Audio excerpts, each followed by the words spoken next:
Bumagsak sa kamay ng batas ang isang bagger matapos mahuli sa sinagawang bypass operation sa Butuan City. Ang kabuuan ng balita mula kay Patrolwoman Joanna Kawili.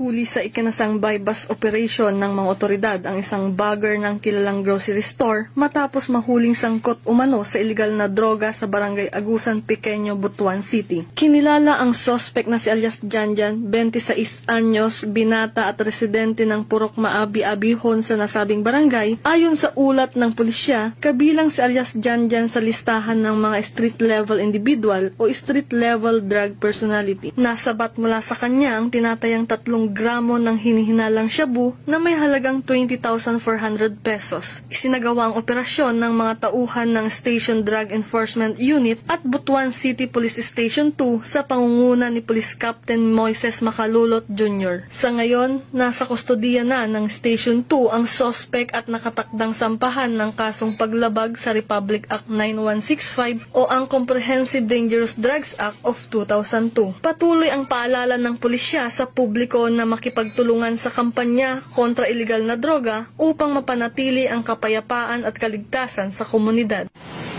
Mula dito sa Police Regional Office 13, ako ang inyong PNN correspondent, Patrolwoman Joanna Kawili, alagad ng batas, taga-taguyod ng Balitang Pulis.